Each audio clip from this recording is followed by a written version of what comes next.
This is gonna be a little sit down talky type of video. I did a little question box on my Instagram story and asked what type of videos people would want to see, and the one I was getting is what it was like to move here and just pack up my old life, basically start a new one.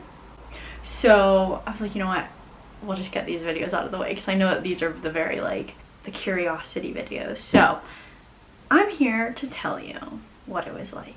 So the exact question was how you made the big move to the UK and your first impressions. I don't even really know. It's not as simple as just be like, yep, I packed up my life, because it wasn't really like that. There was a lot, obviously, more put into it. I kind of stated this a little bit in the story of us. We'll kind of like go off of that video, just kind of like shorten that one up, and then go into the actual personal side for me and what it was like for me. For the people who don't know, me and Nikki did long distance for a year and a half, and then eventually got sick of it. So one of the last times he was visiting Florida, well, we didn't know obviously at the time that it was going to be one of the last, but we were laying in bed and I was going to be dropping him off at the airport the next day, and I was like, I never want to say goodbye again. And we always just would spend the last couple of days together just crying and being so upset. So right then we were laying in bed and I just booked the next flight to come back here, and we just started planning. And as soon as Nikki got back to Scotland after us saying goodbye in Florida, he came back here, immediately started looking for apartments and trying to plan, and he ended up like he'd always FaceTime me after going to view all these different apartments and try and show me around, and he finally found the one, which is the one that we're actually still in. And meanwhile he was doing all of that, I was back in Florida. Like, I told my work, my work was actually so good. Like, of course at the time you're like, oh, I hate my job, blah, blah, blah, but looking back, I'm so thankful for my old job. They were so easygoing with everything I had to do, because the very first time I came over to Scotland to come visit Nikki after his contract ended on the ship, I came back here, and it was only supposed to be for like 3 weeks, and I ended up staying for 3 months, and my work were totally just happy for me. It's so hard to like go back and remember it, especially now, because it was nearly 4 years ago, 3 years ago, nearly 3 years ago. So it just seems like a distant memory, which is crazy because at the time it was like my whole life. So I told my work, obviously, that was going to be like, this will be my last day, and it was a week before my flight, and I just sold everything. Like, I had to sell my car, but I needed to pick a date to sell my car, so I wasn't left without a car for like weeks before I even moved. Looking back on selling my car, it just went so much smoother than we had planned, and that worked out perfectly. And then it turned out that the people who bought my car were just back from a trip from like visiting Scotland. It was like the weirdest thing. Everything just always seemed to go so smooth. Still to this day, we're kind of like, where's the catch? I was selling clothes, I was like getting rid of everything, just doing like a full cleanse, because there was only so many bags I could bring back here, and I didn't want to bring back just a bunch of stuff. Like, I wanted to actually, like, this was a full like clean start. Like, I wanted it to just, a little fuzz flying around, I wanted it to feel like a fresh start. So that's essentially what it was. I felt like I was starting over. We never like stopped to think like, oh my gosh, like the longest amount of time we spent together was 3 months, like now we're gonna live together. Like, all we knew is that we wanted to never say goodbye again. Like, that's all we cared about. So that was just our main focus. Like, I don't remember ever feeling like scared or doubtful or anything. Like, obviously in the airport saying goodbye to my parents and stuff, that was sad, but I think the feeling of being excited to start this life with Nikki trumped all the sad emotions. So I was never scared or upset, or I don't know, it just felt right. It's so weird to think about. We threw like a goodbye party and that was it, and then I was on my way, and it all just happened like that. Like, I feel like I said goodbye to him, and then we were just like, okay. I'm sure there was like a 6-week difference after we had said goodbye to when I was gonna move, we knew, me coming over here also, that we were gonna have to get married. So as soon as I got here, we like went to work figuring out what we had to do, where we had to go, what papers we needed, who we needed to speak to. Like, it was like work as soon as I moved here. And I remember I didn't have a phone. I didn't, because we didn't know, like, should we get me a phone over here, if like, not knowing how simple it was at the time, because you don't realize what it's like until you have to do it, obviously. So we were like, we thought getting like a SIM card would be such a big deal. Wasn't. But I remember I went without a phone for like a month because we didn't know if it was gonna like not work out and I'd have to go back home. Like, we weren't manifesting that, but we were trying to be sensible. And like, we had just moved into the flat, so we didn't have our Wi-Fi hooked up yet. We were still waiting on the people to come out and set it up. And Nikki would go away to gigs and I would just be stuck in the house watching like whatever would play on the TV when you don't even have cable. So as soon as you just hook the thing up here, it will give you like shitty channels. I guess not too shitty, but like very basic channels as soon as you hook it up. So I would like just be in the house, like Nikki'd be away gigging and I'd be in the house just watching like Take Me Out and all that. Oh my god. But it's so funny looking back, because it's like, why did we do that? Why didn't we just get me a SIM card?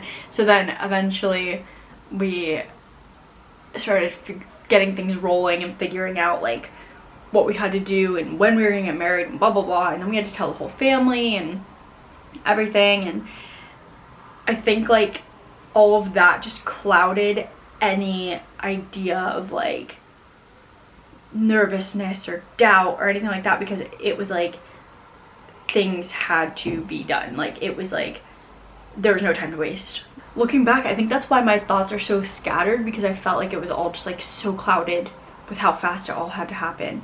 Like, before we know it, we were planning a wedding. Like, and I feel like at the time, living in that moment, it felt like days and days and days before we'd hear from the right people, and we were waiting to hear back from certain people and blah blah blah. And that whole process seemed so long. But now, being out of that situation and looking back on it, it was like, oh yeah, that was a breeze. But at the time, I remember crying and being so stressed out.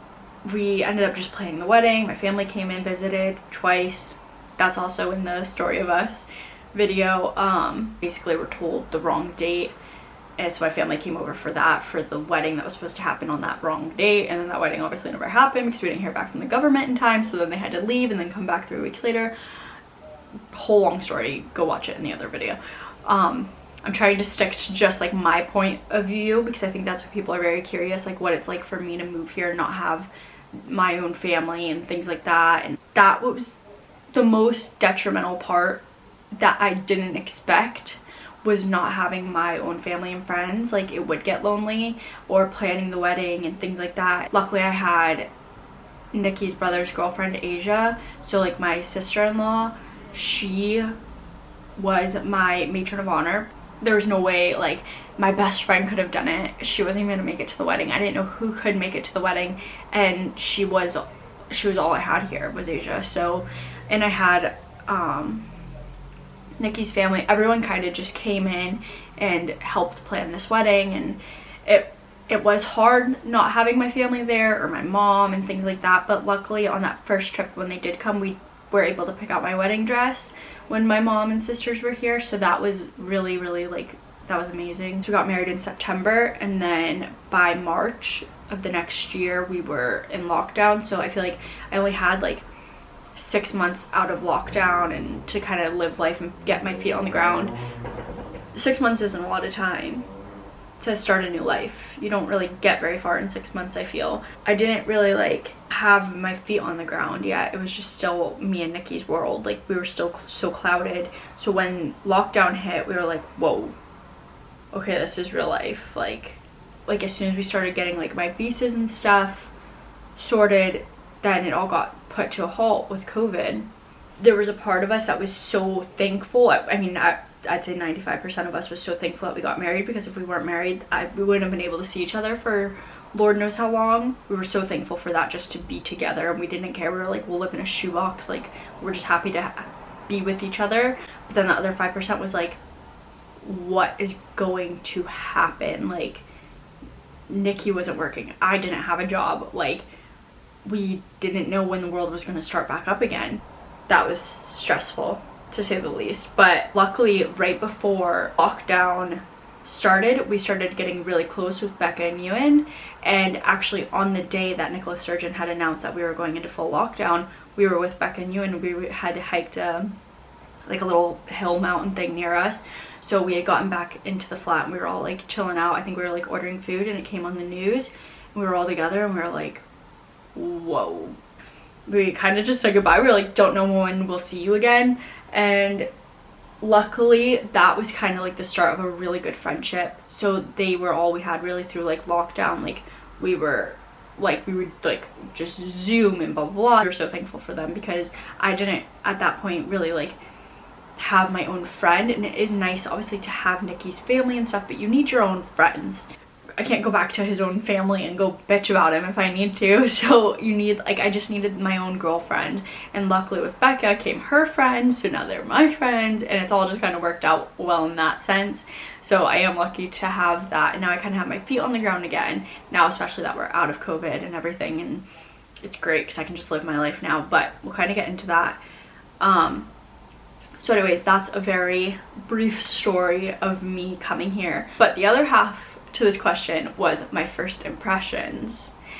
I would say my first impressions were, holy shit, I need to step my style up. Because back home in Florida, it's so hot, you don't really care what you look like, you just want to be comfortable. Loose clothing, as little clothing that is publicly allowed, and you don't really care about what your makeup looks like because you're going to sweat it off by 3 o'clock anyways. And your hair is going to go frizzy, so you don't really care, you just wear it up. Like, it's like the beach style, it doesn't matter. And as long as you have like cute bikinis, I feel that's really all that matters. So I wasn't on that whole style level here, and I was like, I need to step it up. Like, I remember I went out on a night out the first time that I came to visit, and I like wore my hair up like in a messy bun, but I did my makeup, and I was like just threw on jeans and like a little top and heels, and I was like, okay, I'm ready to go. And Nikki was like, are you sure? And I'm like, yeah, why? He's like, are you gonna do your hair? And I'm like, no. And then I went out and I was like, oh, that's funny. All the girls have like the big glamorous curls, and they're very like done up to the nines, and like that was not me. Like, no not if I didn't absolutely have to. So I learned very quickly that I needed to like take a step into fashion and try and try. So I think that was my very first impression, was I need to get my shit together, pick a style, do my hair and makeup more, and give a shit basically. Obviously like learning to drive on the other side of the road, that was tragic. Trying to learn to drive, and Nikki was so kind and he got me a Mini and he was so excited, but it was stick shift or manual, and I was like, this is a really nice gift, but I don't know how to drive this. And so then he tried. He's not a very good teacher, but he tried, and that was horrible, trying to learn to drive that on the other side of the road, and you're shifting with the wrong hand and everything's completely backwards. Like, everything about the car is backwards. You're on the wrong side of the road, you're shifting with the wrong hand. It was like, I can't do this. It was too stressful. I'm like, I need an automatic car and learn to just drive first, and then I'll try a manual. But I can't do it the other way around. Trying to learn to go around roundabouts and shifting at the same time is a big no. So that didn't last very long. We sold the Mini and we got an automatic car very fast because I couldn't do it, but I needed to drive. Like, I was so independent back home. I did everything whenever I wanted. I had my own car. I did what I wanted when I wanted. So that was a big like whoa for me. Like, no, I need to learn to drive. I completely lost my independence, like, and that was, I think, another big like smack in the face quickly. I didn't mind obviously doing everything with Nikki. We still do it, but if I wanted to go grab something from the store, I wanted to be able to just go grab something from the store. I didn't want to have to wait on him or bother him if he wasn't feeling up to it or whatever else. Losing that independence and not having like real friends and things like that of my own, like, that it was very much like I had a lot of time with myself to figure out who I was, and that was like good but scary in a way. I think having like that much alone time with yourself and in your own head and things, it was like, it made me realize like a lot. It's such a hard thing to explain when you're, because I was never alone, and I know that, and Nikki could not have been a better partner throughout the whole thing, and I'm more than thankful for him. Like, there was no one else I'd rather have by my side than Nikki throughout that whole process, and I am forever grateful that I've done what I have done, and I would not change a single thing. But you do go through really alone stages, and you just want your mom, or you just want your sisters, or you just want your family back around you, and that I think was the hardest thing. And then going through COVID and not knowing when I was going to be able to see them again, that was like so hard. But for me it was hard, but it taught me a lot, because it made me realize how strong you are. Like that saying, you don't know how strong you are until strong is all you, or wait, what is it say? You don't know how strong you are until being strong is the only option. Is that, I think that might be the saying. Anyhow, something like that, something along those lines. That is so true. Like, there was no, I couldn't run back home to my mommy if I wanted to. That wasn't an option. I needed to pull it together, and I feel like it made me so strong. Like, I feel like, so I feel more independent than ever now because of what I've already gone through. I feel like if you're ever stuck in that town that you don't want to be in, or you're just stuck in a situation in life or a relationship or anything, run. If that's how you feel, go away, go do what you have to do. Chase whatever that feeling is that you're trying to chase, because when you're in the middle of it, it's not going to be scary. Just do it. Save your money, work your ass off, and do it. I know there's that whole thing with Molly May right now going on, but about her being like, just do it, we all have the same 24 hours. I don't, maybe we shouldn't talk about this. I don't disagree, but I do think it was a little bit ignorant, not take into consideration how maybe it's not that easy for some people, and not everyone is lucky enough. But if you are lucky enough, and if you do feel like you have the means, do it. You are strong enough. If it's something that you want to do and you want to pack up and move, even if it's to a different state or to a different part of your own country or wherever you are, do it. If you can, do it.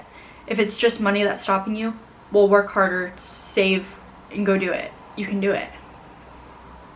And I understand, like, and I wish I had advice for people who maybe don't have the means or are in situations that you can't leave. But even if it just means, I don't know, finding that little bit of peace in your day, do it. It doesn't have to be something as grand as moving away or whatever. Like, find something little. If you've wanted to learn how to do yoga, do it. If you've wanted to learn how to dance, do it. Little things like that. It could be the smallest things, or it could be something massive.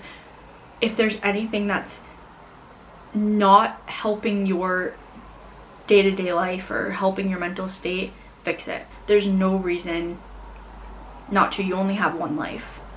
Whether it's something teeny tiny or something massive, but it's going to change your life. Everyone has to start somewhere. And I don't know when this turned into like an inspirational video, but I just felt like I really needed to get that off my chest, because I feel everyone feels stuck in their own way.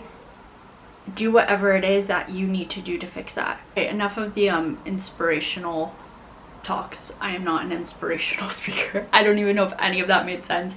I'm gonna watch this back and probably be like, bitch, get your thoughts together, because you're rambling. So maybe we should go back to my first impressions of what it was like to move here. For the first impressions, the biggest thing was definitely like the style and getting my look together. I'm not even there yet. So like I have these like outfit ideas in my head and I go on Pinterest. Like Pinterest is my lifesaver if I'm looking for outfit ideas, and then I just go buy basic pieces so that I can throw them all together and try and make it work. Yeah, I am not a fashion type of girl, I guess. I try, I have ideas in my head, but executing them, whole different story. So Pinterest is my friend. There's this girl I found on TikTok. Her name's Xenia Adonce.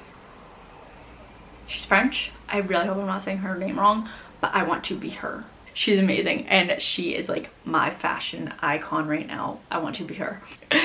I think that was like my biggest thing, and then realizing just the smallest things, I think, like that are so different than back home, but then also the same. And I don't really have like any examples. I need to like take a minute to actually think. Also moving over here and realizing that they have Domino's, Papa John's, Burger King, Five Guys. Five Guys shocked me. TGI Fridays, and you ready? They have TJ Maxx, but they call it TK Maxx. Why do they call it TK Maxx? Why don't they just call it TJ Maxx? But then also the Scottish people say Jai, so they say TJ Maxx if it was TJ Maxx. So is that why they just switched it to K to just cut out that problem? Oh, we were in the mall the other day, and they don't call it a mall. And not the other day, it was more like a few weeks ago, but to me everything's just the other day. And we went by a Kate Spade store, and I was like, oh my god, there's Kate Spade here. And Becca was like, what's Kate Spade? But just knowing, like coming over and seeing all those restaurants, I was like, what? I thought I wouldn't know anything. At first I was shocked they had McDonald's, but then that was nothing when I found out that they had Five Guys. Weird. Starbucks. They have Starbucks here. Don't come over here and try and order any fancy Starbucks drinks, because they'll straight up just say no, they don't have it. Be like, no, we don't do that.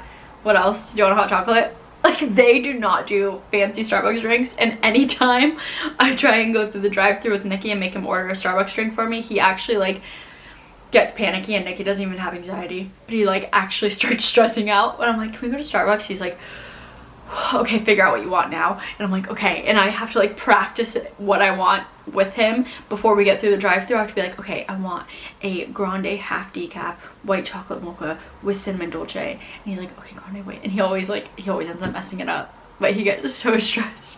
So I've learned, don't ask for fancy drinks at Starbucks, because they straight up will say no. But our Tesco, which is like our big grocery store, actually had A1 steak sauce, which is like the best steak sauce ever, and they had that. Now they don't stock it anymore. I'm like, that was the only good thing your American section held. In the American section is like Warheads and like Lucky Charms and big bags of giant marshmallows, and like that's the American section. And I'm like, what the fuck? It's just so random. I'm trying to think of more like first impression kind of like things that caught me off guard. Maybe the cars. All the cars are so small. Like, there's no big like SUVs here. Back home we have like Chevy Suburbans. Maybe I should like link pictures, or like Ford Excursions, or like big F-150 pickup trucks and things like that. It's like, no, those don't exist. But there's probably a very good reason for it, because another thing I've noticed is that you just have road sidewalk.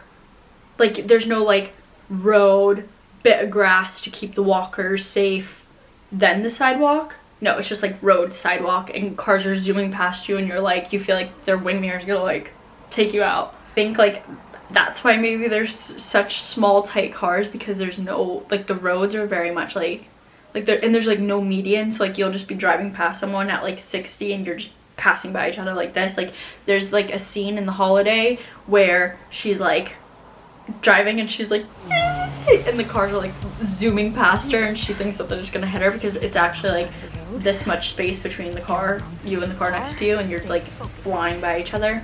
Oh, please do not hit me. I think those are like the big ones that stand out. Maybe I'll do a part 2 to this, like to my first impressions moving here. Oh, I know that there's more. I know that there's more. But anyways, that'll do for now. Comment down below if you want to see a part 2 to this video, because I know I can think of more if I don't put myself on the spot like this and actually write down the idea. If you want to know more about like my story of moving over here and what it was like and why I don't have my visas and things like that, there's more information in This Is Our Story, or The Story of Us. So that one actually kind of holds like a bit more information in regards to things like that. If there's anything that I didn't mention that you want to know more of, comment down below or message me on Instagram. My Instagram is Brandy McDonald X, MC in the McDonald. But yeah, I think that's all. Let me know if there's anything that I missed. Thanks so much for watching, and I hope I'm making you proud by posting more. I will be posting every week. I promise. That's like pinky promise. Thank you so much for watching. See you soon.